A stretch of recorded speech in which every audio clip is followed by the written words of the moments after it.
Sahabat Uki yang saya cinta ini bahwa Pak Anies Sudirman tidak suka kayak seperti mempromosikan diri, itu satu. Kan dia kayaknya dia seperti orang, dia teknokrat. Kan dia, Anda tahu dia adalah seorang insinyur, dia teknokrat, lama kerja di perusahaan asing. Strateginya Pak Andi Sudirman ini sangat sangat manjur ya.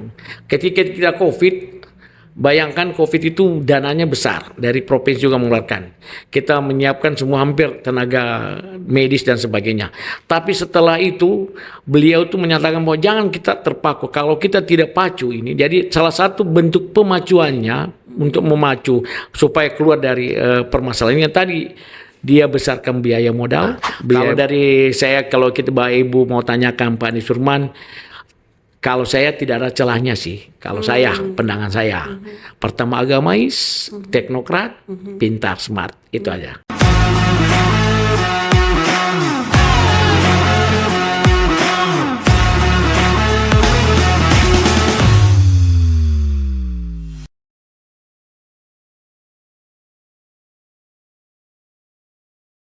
Sahabat Uki, kita berjumpa lagi di podcast Catatan Jurnalis Sukriyansa bersama saya Anita Amir.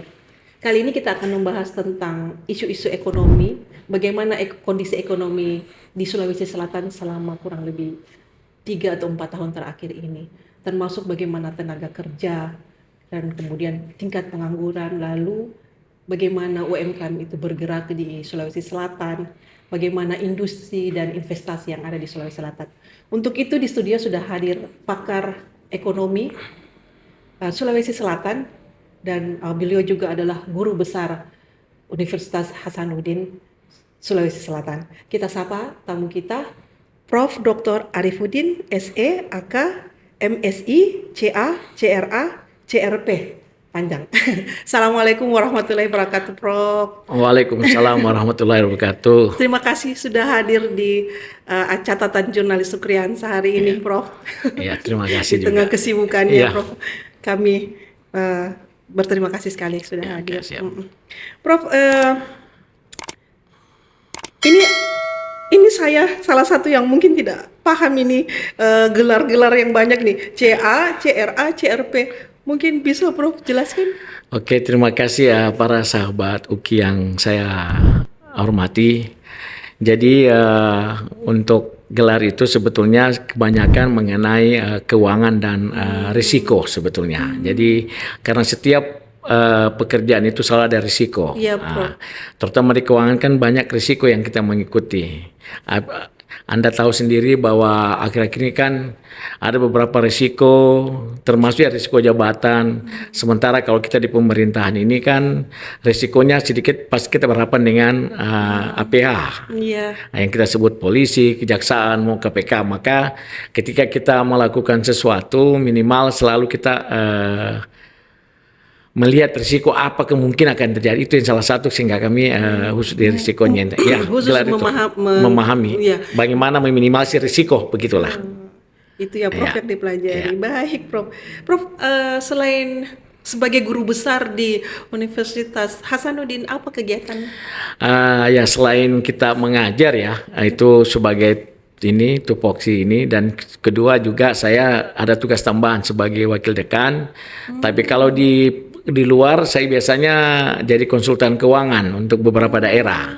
Jadi membantu pemerintah daerah dalam hal penyusunan laporan keuangan, anggaran, dan beberapa indikator ekonomi yang kami juga biasa buat dengan tim ya, begitu. Gitu ya, Prof. Baik, Prof. Ya. Prof, ini kan pencapaian yang luar biasa dengan gelar yang begitu banyak ya sampai di titik Prof ini. Ya. Bisa cerita nggak gimana waktu masa kecilnya? Apakah memang pernah cita-cita menjadi seorang akademisi sampai punya gelar guru besar? Sebetulnya kalau cita-cita tidak ada sih. Cita-cita memang tadinya mau menjadi yang lain, tapi karena kebetulan ada kesempatan dan mungkin dari dorongan orang tua, bahwa memang latar belakang orang tua keluarga ya, kalau dilihat dari kakak semua di guru.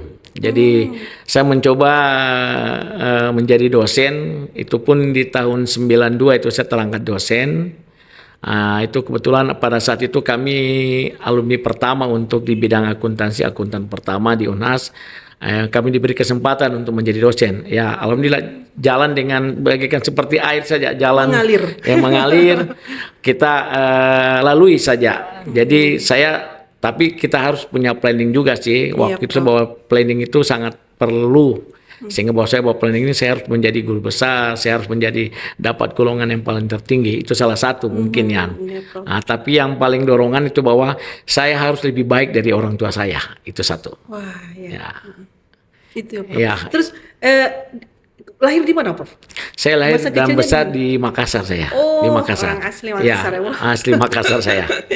Baik, Prof. Ya. Jadi seperti tadi pembukaan kita, Ya. kita mau bicarakan tentang bagaimana perkembangan ekonomi di Sulawesi Selatan di 3 tahun terakhir ini. Ya. Ini saya membaca barusan ada artikel yang merilis bahwa BPS ya, Badan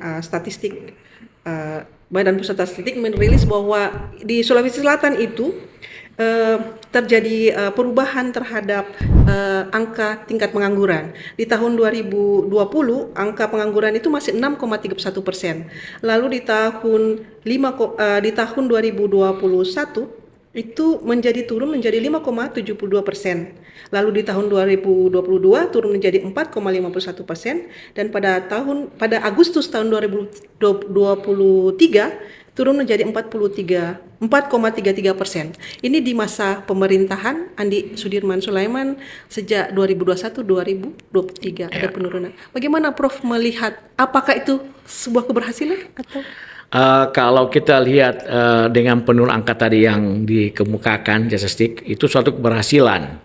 Jadi kan kita waktu tahun 2019 itu kan era COVID. 2019, 2020 itu COVID. Betul-betul kita hampir semua sektor semua terdampak waktu itu. Jadi sehingga pengangguran tadi yang disebut angka 6, sekian itu.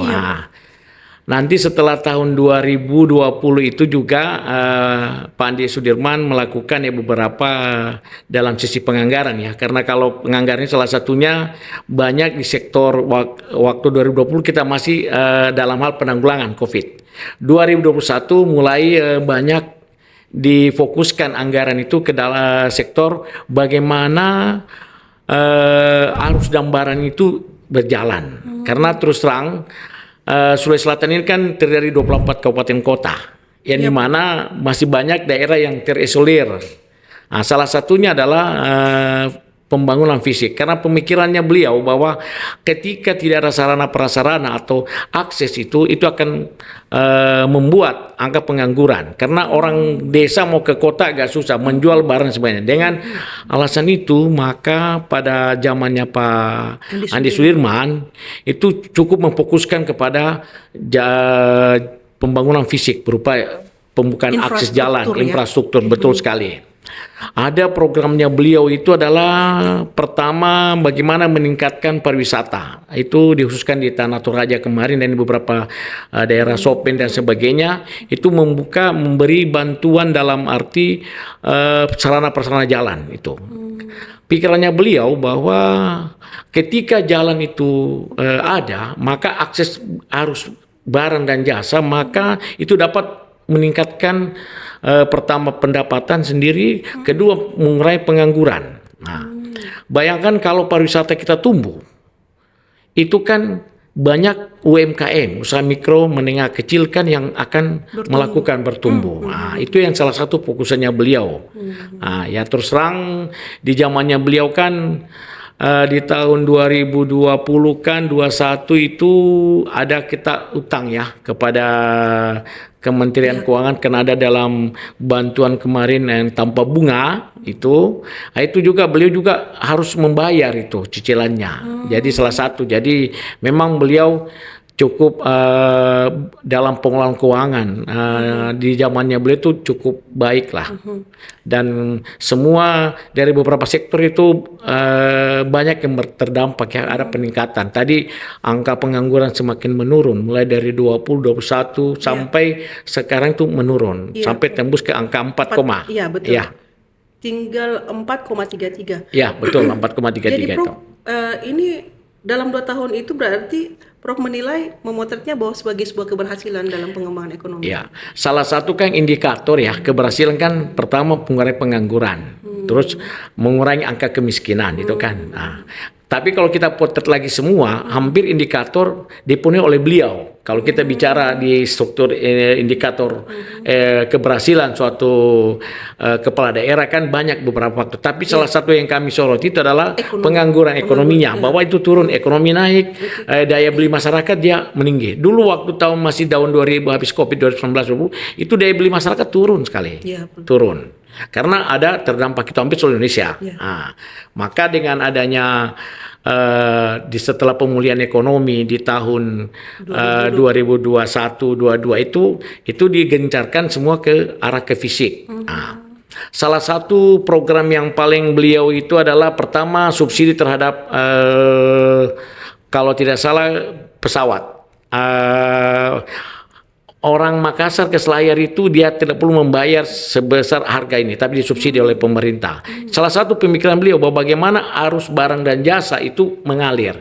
Terus ada Makassar Bone. Itu di pemerintahan Andi Sudirman? Ya, Andi Sudirman semua.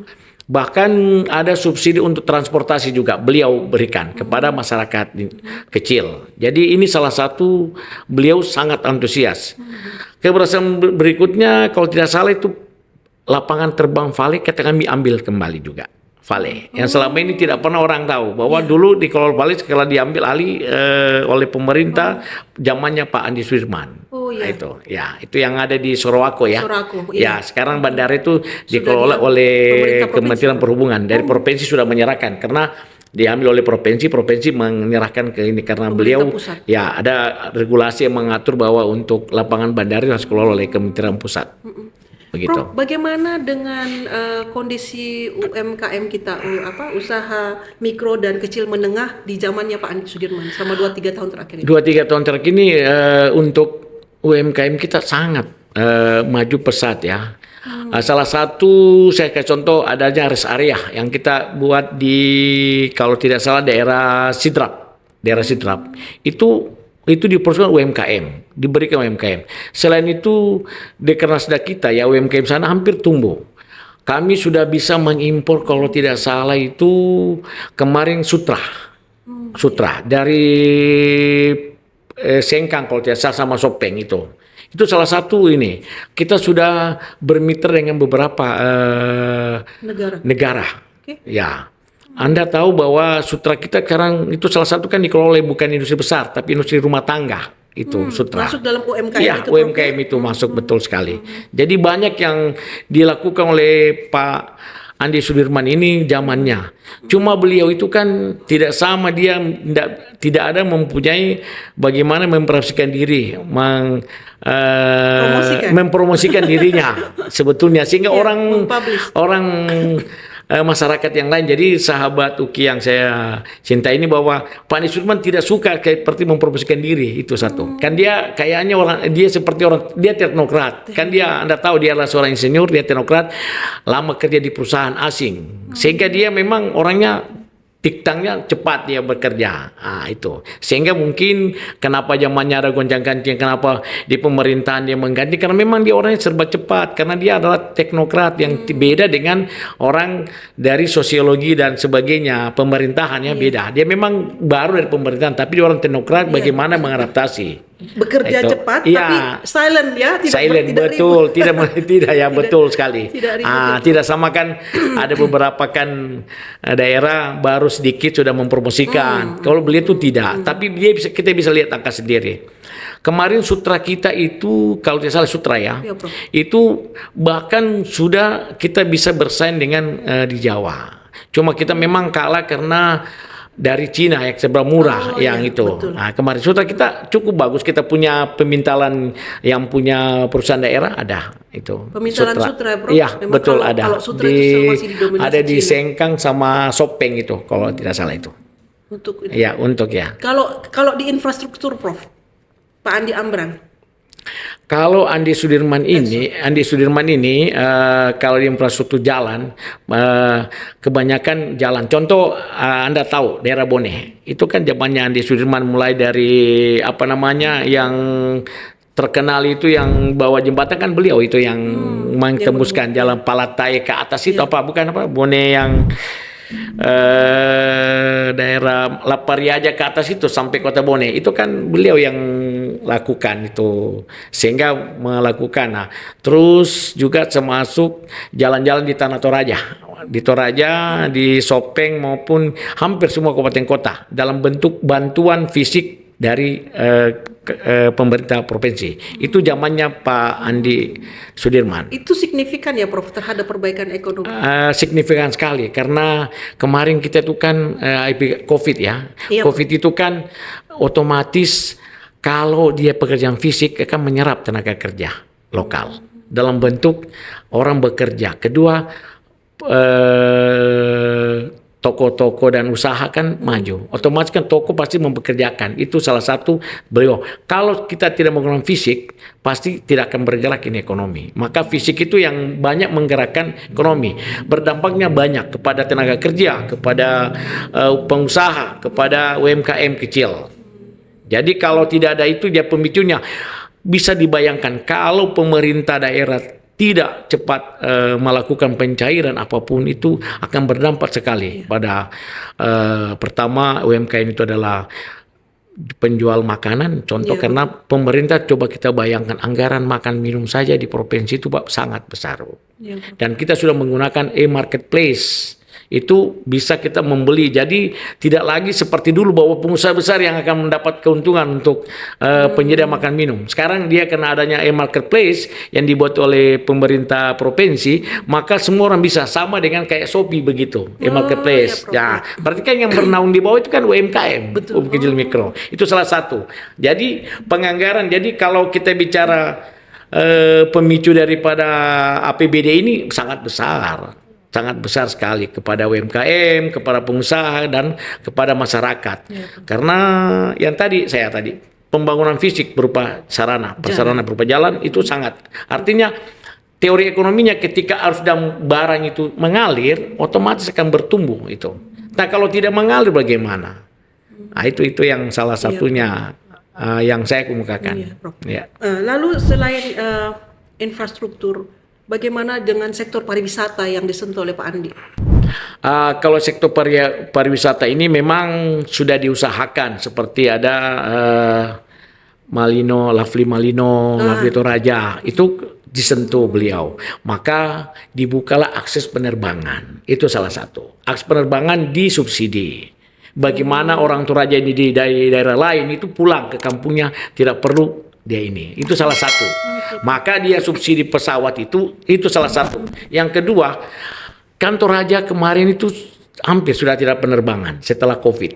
Setelah beliau lalu coba ngerangkul. Tapi yang kita sewa waktu itu masih Susi Air. Pesawat Susi Air. Itu salah satu meningkatkan pariwisata. Kan hampir semua pesawat kita waktu itu. Yang kedua, akses jalan tadi.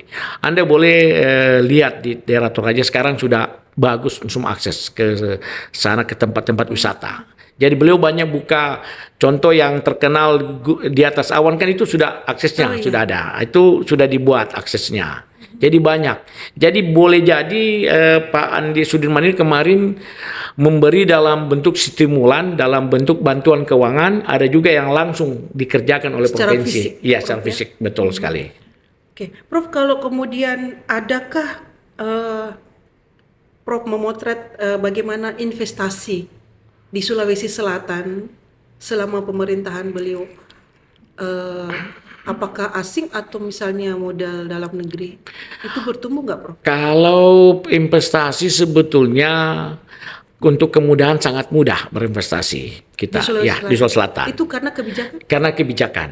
Jadi tidak lagi orang mengurus banyak karena memang sekarang sudah dibuka besar untuk investasi. Kalau kita kan investasi luar negeri kan cuma pergantian nama dari Inco ke VT Vale, itu kan jelas ya. Tapi kalau investasi yang dalam sektor perumahan sudah besar, seperti grup Ciputra, Dia bangun CPI. Terus sekarang ada rumah sakit PON. Itu kan salah satu walaupun bukan investasi tapi itu pemerintah uang pusat masuk ke kita. Yang sekarang Anda lihat di pulau yang kepalanya dibawa di CPI itu kan rumah sakit PON itu. Otak kanker itu mungkin akan terbesar ya di Asia, itu. Ya. Asia Tenggara. Ya, Asia Tenggara. Gitu, Prof. Itu besar sekali. Itu salah satu. Kalau investasi berikutnya banyak investor yang masuk dari China ya dalam bentuk di Pinrang itu dalam bentuk perikanan. Kalau pertambangan belum karena kita memang tidak begitu ini ya. Yang ada semua perbatasan antara yang ada di daerah Sorowako aja sebetulnya Sulawesi Tengah dengan Sulawesi itu ya itu. Ya tapi jelas kami punya beberapa blok di sana. Yang di sana, yang dikuasai OT Valley yang sudah diserahkan itu peminatnya banyak. Cuma sekarang kan persyaratan yang dari pemerintah pusat kan ada harus AMDAL-nya dan sebagainya itu kan diurus di pemerintah pusat bukan di provinsi. Tapi Prof secara menyeluruh apakah Prof melihat bahwa pemerintah daerah itu punya kebijakan yang yang mempermudah proses masuk investasi? Kalau bicara kebijakan di zamannya Pak Nusman sangat dipermudah sekali karena terus terang di beberapa daerah kan itu kadangkala pengurusan itu operasional itu yang banyak. Tapi di zamannya Pak Nusman betul-betul dia mempermudah investor bagaimana bahkan dia mengundang beberapa investor. Pernah satu kali investor dari kalau tidak salah dari Jerman ya datang itu untuk mengundang mereka untuk berinvestasi apa yang diinvestasikan karena terus terang pertumbuhan investasi itu di Sulawesi Selatan itu kalau kita saya belum lihat ya tapi hampir itu sudah mulai menggeliat karena kan terus terang yang dampaknya COVID ini yang sangat besar COVID. Karena COVID itu kita 2022 itu baru akan mulai, 21 itu masih pemulihan, 22 baru mulai ya. Berdampak sekali sama investor karena hampir seluruh dunia ya. Ini kita tidak ya karena COVID ini pernah orang tidak pernah memprediksi. Tapi Prof bisa naik dengan seketika setelah jatuh itu kan. Ya. Menurut Prof itu inilah sangat artinya begini kalau saya lihat dari strateginya Pak Andi Sudirman ini sangat manjur ya. Ketika kita COVID bayangkan COVID itu dananya besar dari provinsi juga mengeluarkan. Kita menyiapkan semua hampir tenaga medis dan sebagainya. Tapi setelah itu beliau itu menyatakan bahwa jangan kita terpaku. Kalau kita tidak pacu ini, jadi salah satu bentuk pemacuannya untuk memacu supaya keluar dari permasalahannya tadi dia besarkan biaya modal, biaya terutama pembangunan. Pembangunan kedua biaya bantuan-bantuan yang berupa kepada pemerintah daerah karena pemerintah daerah diberi bantuan untuk supaya yang pertama dia ini kan adalah sektor real dalam bentuk UMKM karena UMKM itu adalah sektor real yang paling menjanjikan maka sektor real maka dibuatlah regulasi juga bahwa semua untuk makan minum harus melalui tadi e-marketplace. Yang berikutnya itu beliau lakukan adalah pengetatan anggaran. Jadi tidak lagi kita berbicara soal anggaran operasional, tapi kebanyakan adalah bagaimana membangun untuk membuka akses dan untuk meningkatkan. Jadi fokusnya kepada peningkatan perekonomian, pengurangan pengangguran. Itu yang dia fokusin itu beliau. Sehingga hampir kalau mungkin di media massa menyatakan bahwa kenapa? Ya memang kita dari pengetatan betul-betul kita akan melakukan ke arah kesejahteraan. Ya contoh, salah satu di daerah Sidrap, kami membangun sumur-sumur bor untuk supaya pengairan yang tadinya tak ada hujan menjadi bisa tadinya panen 1 hari bisa panen 2 kali. Itu salah satunya. Itu cukup besar biayanya itu. Dia membangun sumur, dibuatkan pompanisasi, dibuatkan apa semua. Itu hampir. Di sektor pertanian. Iya, di sektor pertanian. Di sektor peternakan. Range yang ditinggalkan dulu kita mulai bangun range-nya. Itu salah satu. Itu dibuatkan lagi. Lalu di puncak itu kan ada pabrik di sana. Itu juga salah satu Pak Andi Sudirman yang meresmikan pabrik jagung kolcer di Puncak yang dekat daerah Maros. Oh iya, Itu Puncak, Maros kalau iya. kita di belakangnya Monconloe mau ke arah itu kan, Prof. di situ ya. Puncak Ya, namanya, Puncak Prof. namanya. Ya, Itu bagus di daerah dataran tinggi, itu ada sana pabrik jagung yang dimana diselesaikan oleh beliau. Ya, jadi Diselesaikan. Prof dalam kurun waktu kurang lebih 2-3 tahun beliau menjabat ini, Ya. tidak hanya sektor pariwisata dan tadi infrastruktur, Iya. tetapi sektor pertanian dan peternakan juga Ya, beliau bangun semua ya. Jadi kita sempat range yang ada di Sidrap di mana di Sidrap ya kalau nggak salah itu di beliau langsung memasukkan semua bibit untuk apa? Dibagikan kepada masyarakat untuk beternak lalu dia sistem beternak lalu yang anaknya mereka ngambil ininya itu. Prof ini memang hampir termasuk saya sendiri misalnya tidak terlalu mengetahui, masyarakat umum tidak terlalu melihat bahwa ada pergerakan seperti itu selama 2 tahun. Itu apa Prof masalahnya? Jadi sahabat Ugi memang ini Pak Andi Sudirman ini bukan tipikal orang yang menyombongkan diri sebetulnya. Dia kurang dia tidak sama seperti orang baru ini sudah kena dia sudah mempromosikan dirinya. Beliau itu tidak. Jadi banyak Padahal sebetulnya itu penting ya, Prof? sangat penting. Inilah perannya humasnya yang pemerintah provinsi yang kurang greget untuk mempromosikan. Padahal banyak kerja-kerja yang kita tidak tahu sebetulnya dikerjakan oleh beliau. Sebetulnya bukan bahwa saya ini artinya begini. Saya mengatakan apa yang sebetulnya saya lihat. Iya, artinya hasil pemotretannya, Prof. Itu Ya, pemotretannya bahwa itu yang beliau lakukan. Banyak range yang tidak digunakan kita langsung buat dibuka. Jadi beliau konsen betul bahwa harus sekian karena anggaran di peternakan waktu itu kalau salah besar sekali lalu diselesaikan dengan membuat kandang dan semua mengisi semua itu beliau. Pernah kan ada kasus sapi penyakit dulu antraks ya kalau nggak salah. Itu beliau langsung turun tangan langsung dikandangkan semua stop. Itu lagi banyak lagi kami keluarkan untuk mengantisipasi supaya sapi-sapi dari luar itu tidak langsung masuk ke Makassar dulu, kita periksa dulu sebelum dia masuk itu salah satu.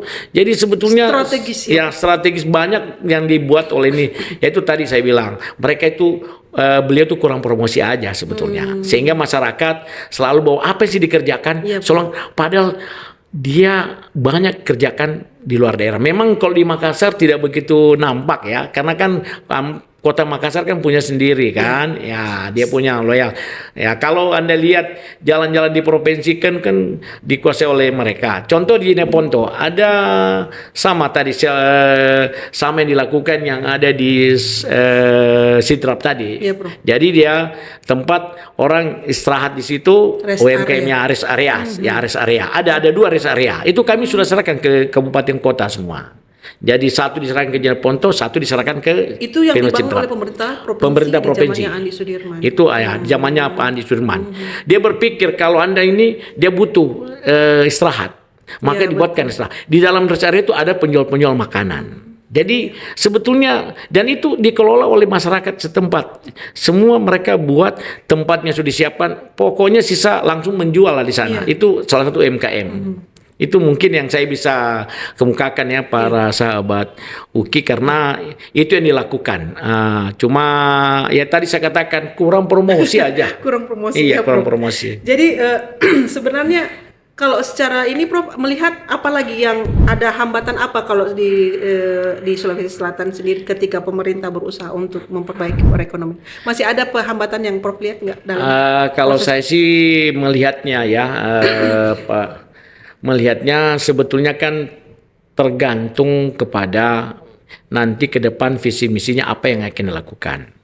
Yang kedua kan pendanaan sebetulnya. Walaupun ada pendanaan tapi kemauan dari pimpinan pemerintah itu tidak ada, jelas ya kan ya. Tapi kalau beliau ini punya kemauan bagaimana mencerdas, bagaimana meningkatkan income, bagaimana perekonomian ini Sulawesi Selatan baik, terus bagaimana bertumbuh ya.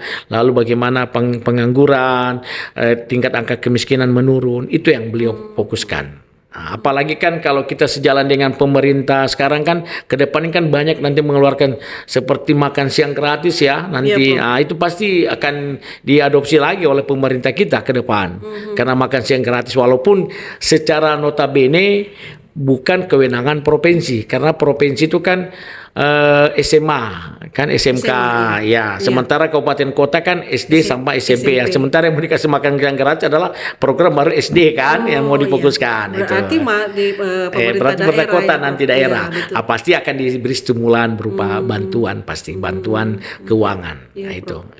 Jadi nanti tergantung visi misi. Iya. Prof, kemudian kalau ini mungkin kita agak di luar sedikit Iya. bagaimana pemerintahan. Kalau ke depannya itu Prof, kalau menurut Prof itu apa yang harus dilakukan oleh pemerintah daerah, misalnya nanti kalau ada terpilih, nanti kan kita mau November ini akan ada Iya, ada.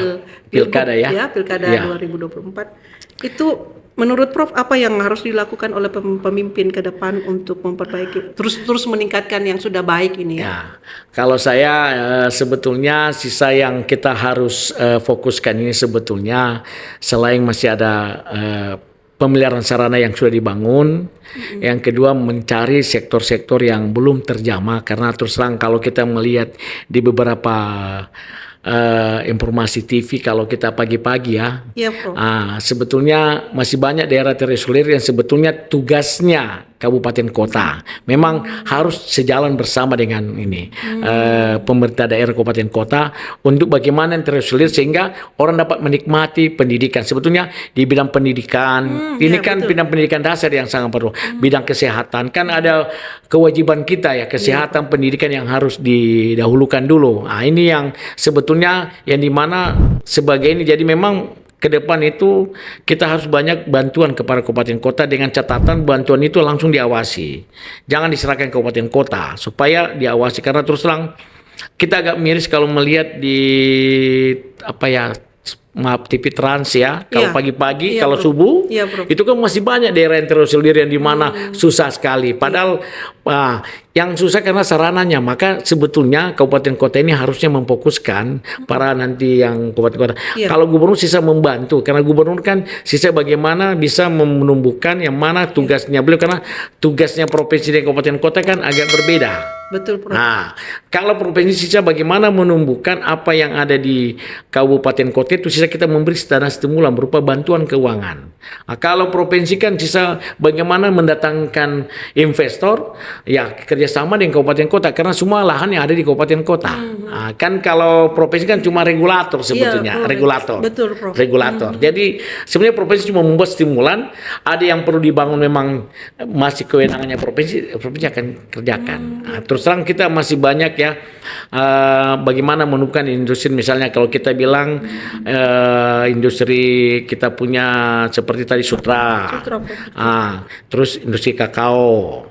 Nah, itu kan kakao kan kita juga termasuk Coklat ya, Prof, ya. coklat. Terus tetap pertanian kita harus ya. Itu pertanian masih dikerjakan oleh provinsi. Ya tadi karena pertanian dari siklus tada hujan kita harus buatkan dia pengairan. Nah, itu. Kedua sarana akses ya. Memang beliau sayangnya sudah berakhir ya. Tadinya mau jalan di Malino itu yang dia mau juga perbaiki karena Malino ini sampai tapi kan ada kewenangannya kabupaten kota di sana. Jadi kadangkala terbentur itu soal kewenangan sebetulnya. Seandainya Ini provinsi ya desentralisasi, desentralisasinya nih sentralisasinya. Andai kan sentralisasi Otonomi mungkin daerah. dikerjakan itu. Sebetulnya Iya, kan masih banyak sarana yang kita harus tingkatkan, Bu. Kalau kita lihat di beberapa daerah, kalau kita lihat informasinya ya dari ini sebetulnya masih banyak daerah yang terisolir yang agak susah akses. Iya, Prof. Ya saya kasih contoh ada beberapa daerah saya lihat di TV itu memang tapi yang salah sih bukan gubernurnya, bukan Iya, pemerintah provinsi, pemerintah daerah, pemerintah ya. daerahnya, bupatinya. Harusnya bupatinya melihat ke sana, melihat. Mungkin ya, Prof. Ini kan mau pilkada serentak ya, Prof. Iya. Jadi semua daerah ini semua Iya. akan melakukan pemilihan. Harus ada sinergi ya menurut Prof. Harus ada sinergi karena kalau tidak Daerah harus membuka hati ya mungkin membuka. Jadi minimal kan kalau kita bicara di konsep perencanaan kan selain visi misinya kepala daerah kabupaten kota, bupati dan wali kota itu kan harus melihat visinya gubernur. Oke. Dia mensinergikannya. Nah, selama ini kan tidak pernah dilakukan itu, cuma dalam teori saja, praktiknya tidak. Harusnya apa yang dilakukan oleh gubernur, visi misinya apa yang dikerjakan, tidak perlu dikerjakan oleh ini, sisa mengerjakan yang lain, biarkan gubernur yang masuk di di bidang itu. Nah, cuma waktu membuat perencanaan ini tidak melihat visi misi apa yang dilakukan. Sama gubernur ketika mau membuat perencanaan 5 tahun dalam bentuk Renstra atau RPJMD, kan dia melihat RJP-nya pemerintah pusat apa yang mau dilakukan, sehingga sisa dia mendukung bahwa ini saya mau lakukan, saya menggunakan duit pemerintah pusat sehingga saya sedikit stimulan sehingga yang lain saya bisa gunakan. Nah, ini yang belum berjalan di dalam tahap perencanaan. Kan kalau kita perencanakan baru sebatas mensinkronkan antara visi misi sama renstranya apa yang kita mau lakukan selama 5 tahun, karena kan pemerintah daerah karena kan kewajiban pemerintah daerah membuat renstra. Betul. Karena regulasi mengatakan setelah terpilih 6 bulan setelah terpilih dia harus membuat namanya renstra. Ya betul, rencana strategi 5 tahun. RPJMD harusnya itu yang dia fokuskan. Nah, itu cuma ya itu tadi saya katakan, harusnya mereka duduk bersama dari provinsi dan kabupaten kota ketika membuat perencanaan. Tapi kan dengan ada serentak harusnya bisa. Kalau dulu kan tidak serentak. Betul, Prof. Nah, dengan ada serentak sebenarnya bisa duduk bersama dengan fokusin kan sama sekarang priorisasinya ini. Menarik itu, Prof. Iya, harusnya pemerintah duduk bersama membahas bahwa apa yang ingin dilakukan, provinsi apa yang mau lakukan, sehingga kabupaten kota bisa mengirit, mengefisienkan sehingga saya siap mendanai perencanaan ini provinsi akan masuk di sini, kan artinya sehingga terjadi efisiensi anggaran. Betul sekali ya, efektif begitu. Ini cerdas sekali idenya, Prof. Ya itu harusnya itu, cuman nggak pernah dilakukan. Padahal di Undang-Undang Perencanaan Nomor 25 itu tahun 2004 itu dia mengatakan bahwa kalau kita mau merencanakan kita lihat perencanaan di atas. Itu di amanah Undang-Undang Nomor 25 itu menyatakan bahwa perencanaan itu ketika merencanakan dia harus melihat perencanaan di atas. Ya, sehingga ada sinergitas. Yes, itu. Itu sebetulnya keren. yang tidak ada ya. Jadi mungkin ini juga bagian dari harapannya, Prof ya. Bagaimana pemerintah bisa membangun ini sinergitas ke depan. Nah, Prof, kalau menurut Prof, kira-kira apa lagi yang harus dilakukan oleh pemimpin kita ke depan di Sulawesi Selatan ini? Selain misalnya tadi sektor kesehatan dan pendidikan dan secara ekonomi untuk... Ya, makasih Bu ya, sahabat UGI. Jadi selain pembangunan kan banyak yang sektor yang kita harus, ya minimal pemimpin pandai mendengar rakyat, apa maunya rakyat. Itu salah satu.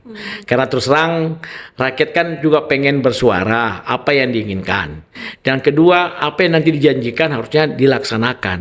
Nah, kan kalau kita mau bicara pembangunan, tapi kan bicara adalah sumber daya manusia. Bagaimana masyarakat itu diikut berdayakan di dalam pembangunan. Itu yang sebetulnya walaupun memang kalau pemerintah provinsi agak jauh dari itu.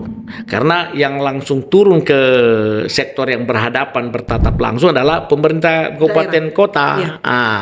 Jadi sisa pemerintah mengerjakan, pemerintah provinsi mengerjakan apa yang kamu belum kerjakan, saya kerjakan itu. Harusnya yang tadi kembali ke sinergitas.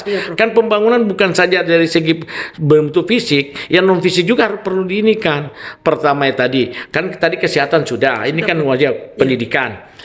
Kita bicara keagamaan juga. Ini kan perlu keagamaan juga, perlu kita pembangunan. Nah, kita kan banyak ada sarana. Maka di sana ada bantuan keagamaan itu. Ya, misalnya bantuan ke gereja, ke umat Hindu, ada ke Islam dalam bentuk bantuan masjid. Ini kan juga di dalam zamannya Andi Surman juga memfokuskan ini semua.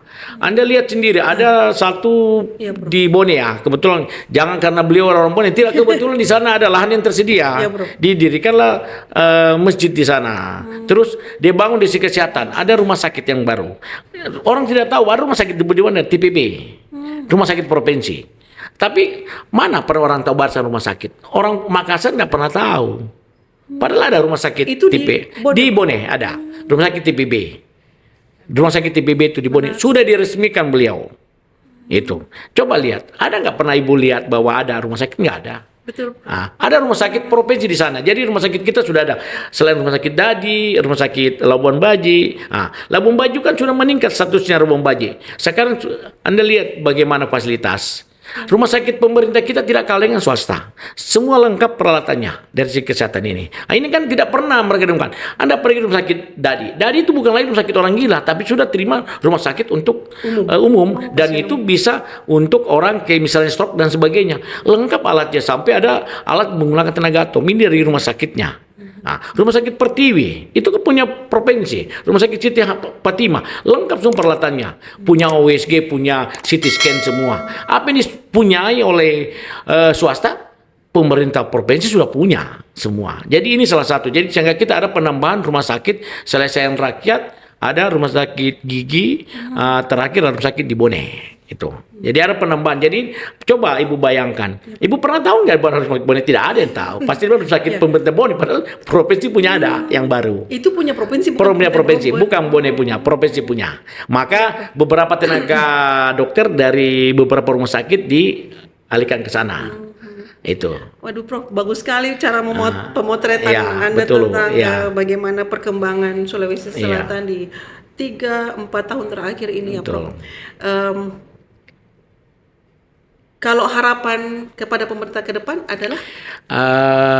Kalau harapan saya ya sebagai akademik maupun sebagai masyarakat di Sulawesi Selatan, saya berharap semua sektor yang harus diperhatikan. Artinya mari kita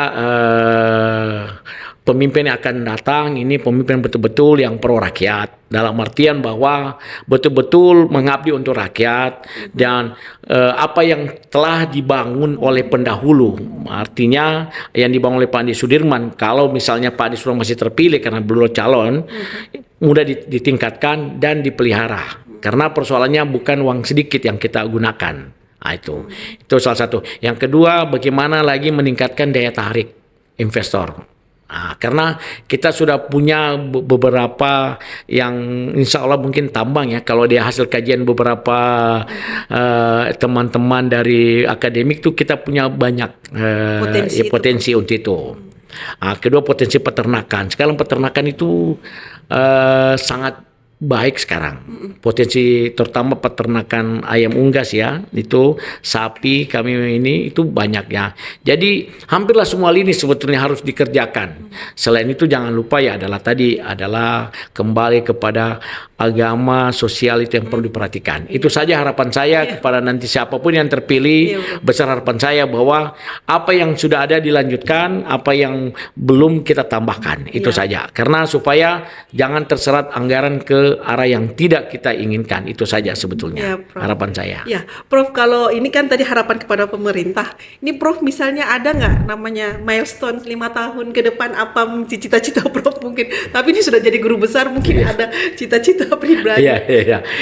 Kalau saya tidak punya lagi cita-cita sisa begini ya. Saya selalu berharap yang terbaik ya. Karena kan saya posisinya sudah Oktober sudah 4E ya. Kalau bagi diri saya sudah 4E, sudah kata orang sudah jenderal penuh. Cuma cita saya ya sekarang bagaimana kita diberdayakan para ahli-ahli seperti guru besar, pemerintah, mintalah pendapat sama ini karena kita semua punya keahlian masing-masing. Jadi saya berharap waktu zamannya Pak Sudirman kami itu diberdayakan di dalam tim TGUPP.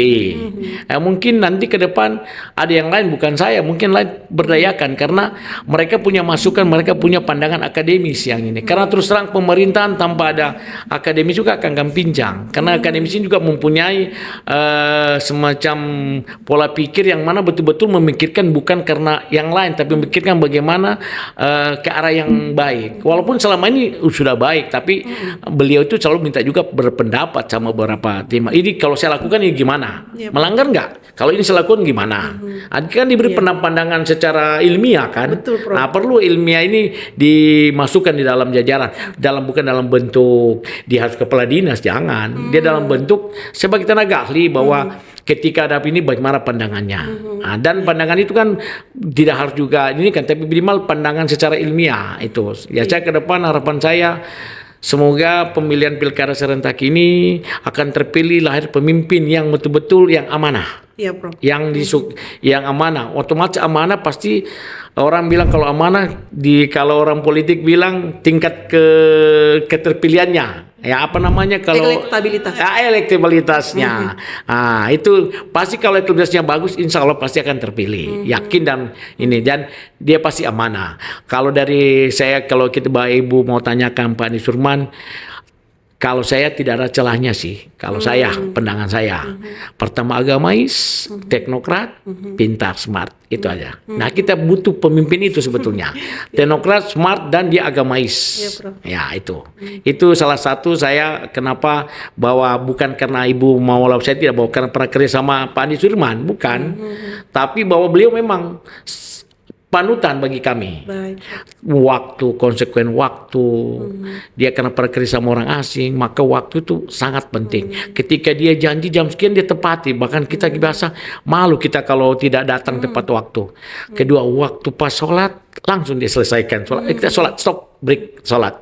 Nah, itu salah satu kalau Ibu tanyakan apa yang saya suka kepada pemimpin Pak Andi Surman, salah satunya. Tapi saya berharap siapapun pemimpin minimal menyamai seperti Pak Andi Sudirman. Yep. Nah itu tidak ada walaupun di sana sini bilang ini suku saja enggak. Beliau itu adalah kapabilitas, kompetensi dan memilih secara profesional siapa orang yang ditempatkan untuk menjadi kepala dinas. Kan banyak guyonan ya kalau saya ini walaupun tidak masuk dalam wawancara ini, tapi ini tambahan-tambahan bahwa beliau itu adalah memang orang teknokrat ya. Memang kalau kita dari pemerintahan agak gampang-gampang susah mengikuti karena dia cepat diktengnya, cepat dia memikir. Itu mungkin yang saya bisa sampaikan kepada sahabat-sahabat UKI yang saya hormati. Baik, Prof. Ya Allah, banyak sekali yang bisa kita ambil dari apa yang sudah Prof paparkan ya. Maksudnya ini berisi semua ya. Kalau kita istilahnya anak sekarang itu isinya daging semua nih. Ya.